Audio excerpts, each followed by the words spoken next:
Good morning guys and welcome back to our channel. Today we're going to show you the first new car in our development process for 2020, which is the brand new Audi S6, which basically is a great car. It has like quad exhaust, S-line exterior, aluminum mirrors, nice interior, sport seats and 349 horsepower and 700 Newton meters of torque.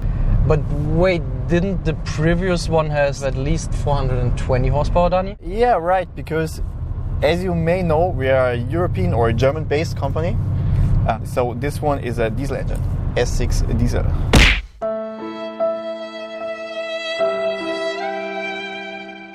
So basically you get the latest model with 100 horsepower less and a diesel engine instead of a turbo petrol V8, right? Right. Fuck. I mean, at least if you are in Europe. If you are in the US or rest of the world, you're still getting a 2.9 TFSI engine. So basically what we're gonna have to find out today is if this car actually earns the S6 badge or if it's just a standard diesel which is sold as a sporty model, right? Right. This is gonna be interesting and a pretty hard guess for Audi to do. So let's go.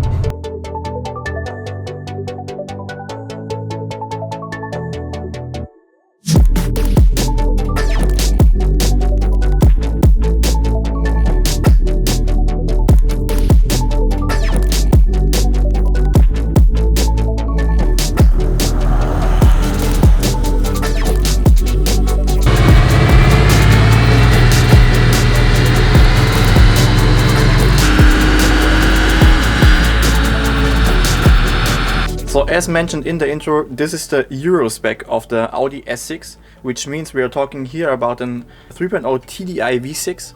If you compare it to the rest of the world spec, we are talking there about a 2.9 TFSI out of the RS4 and RS5 current generation.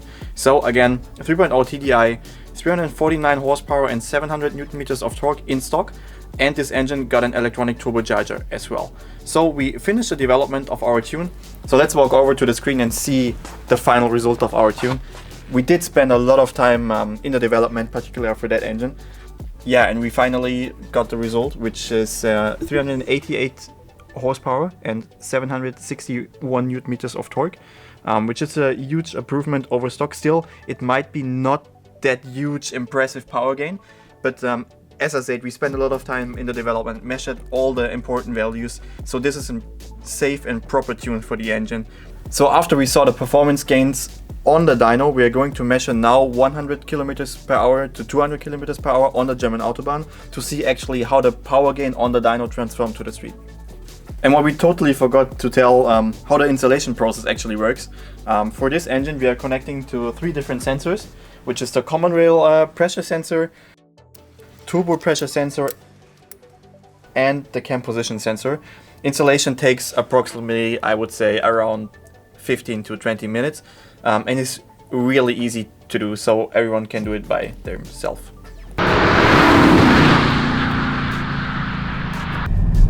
Alright guys, so let's start with the most important thing. Does this thing actually drive like a sporty Audi or does it just drive like some regular diesel car?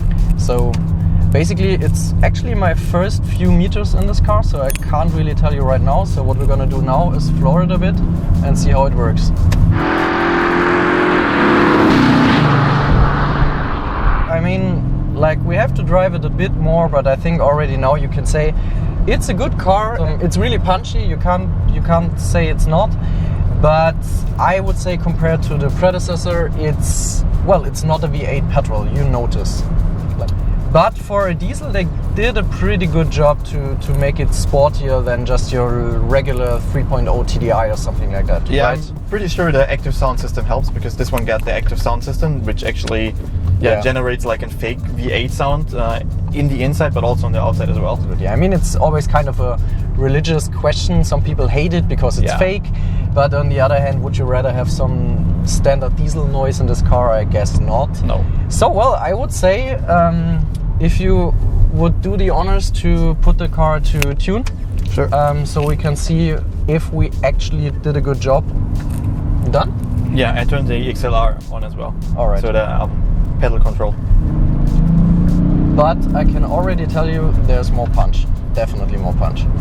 It's like, as you said, it's in a lower RPM, it just goes better because it has more torque available, right? Yeah, and also the XLR helps, so it reacts a little bit more sporty to your right foot. You should get both products, in my opinion, like the tune and absolutely, the pedal controlled absolutely. XLR. That really helps to transform the car into a more sporty car, at least in my opinion.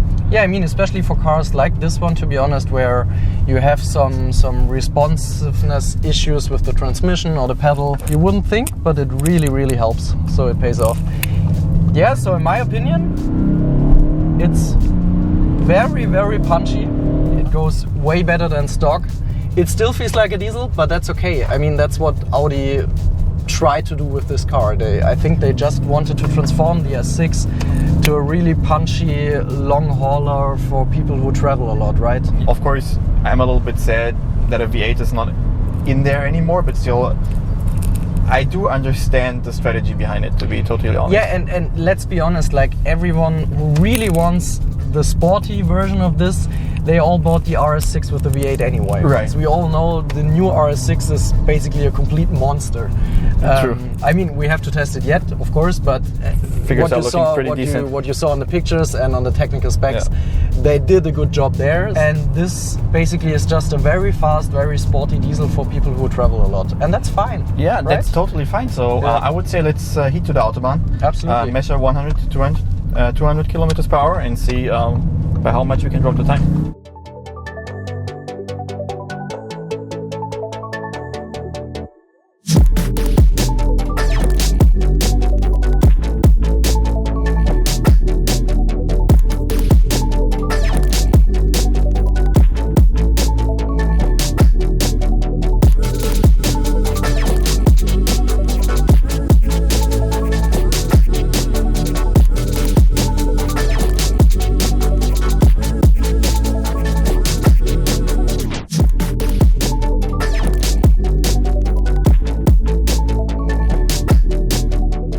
So we are done with the measurements.